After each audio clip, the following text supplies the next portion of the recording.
Here I go, throwing my weight around.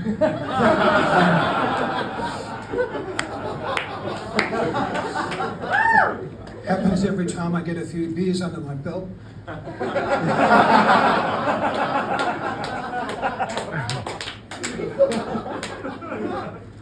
You're all ugly, I hate you, why don't you wreck off home? Oh, that wasn't me, that was the beer talking. And boy, the way people try to walk when they're drunk, it's staggering. And the vomiting, what's up with that? Carrots? I don't like. And to those people who say, well, life isn't all beer and Skittles, I say, yeah, what if you're a drunk who lives in a bowling alley?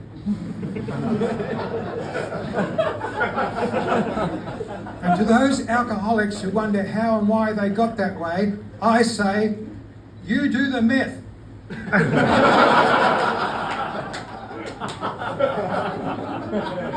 So I told my alcoholic father, life is for living, and he should start smelling the roses. Wake up and smell the roses. And it sort of worked. He now passes out in the garden. Which is where I found my missing car keys, missing remote control, and a sock. And they're all pointing skyward, so things are looking up.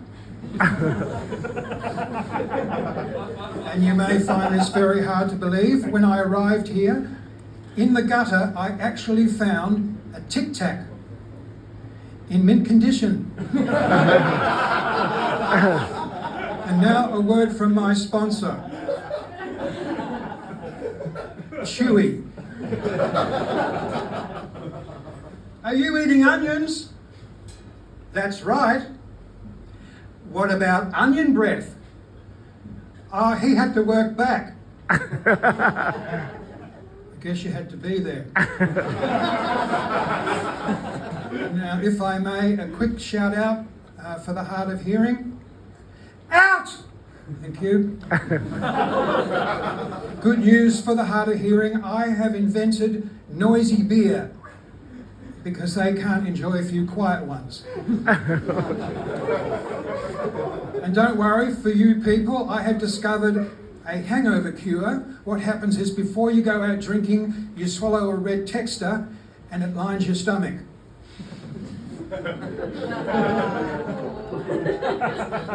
I get my gift for invention from my great-grandfather, who invented the greatest thing before sliced bread, the bread knife. Family, eh? My parents considered me a rebellious infant when it came to the sleeping arrangements. So my question is, if a male baby refuses to sleep in his designated bed, is that a boycott?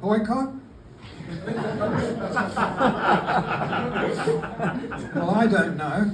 And to those people who say, well, what you don't know can't hurt you, I say, phew, that's a relief. I don't personally know any atom bombs.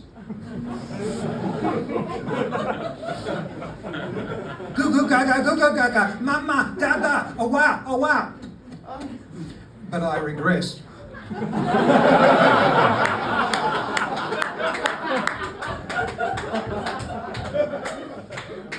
So it's my mum's birthday on Sunday. My mum, who every morning puts shampoo on her hair lip.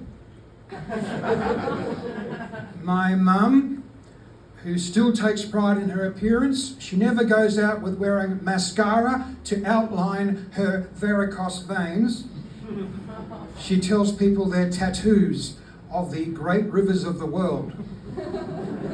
And I'm looking forward to the party because I finally get to meet for the first time some relatives who apparently have extremely stretched limbs. Well, Mum always refers to them as our extended family. And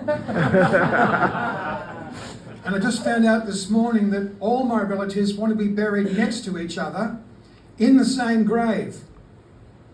The plot thickens. So everyone in the family has to attend the party on Sunday. I was going to enter a marathon, but Mum comes first. Boy, can she run.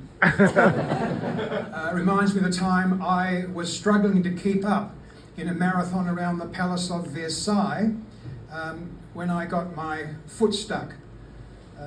You could say I was caught between Baroque and a hard pace. You could say that, but not many would get it.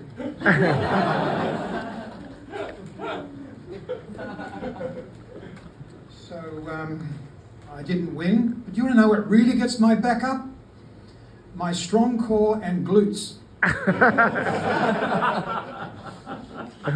So my dad is organising the party. My dad, who has always been like a father to me. My dad, the failed pyromaniac.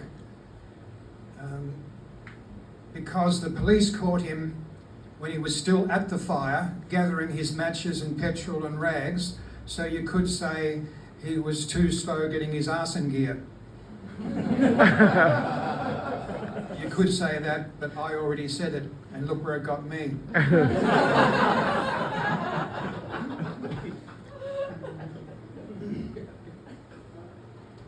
Question without notice. When putting a diabetic child to bed, is it okay to say, nighty-night, non-sweet dreams?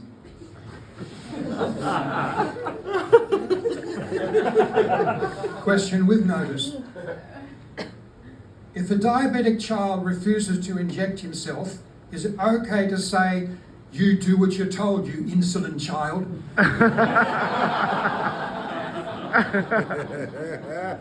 Well, thanks for being so warm and giving, and always remember, you can choose your friends, but you can't choose your family, especially if they have no cricketing ability.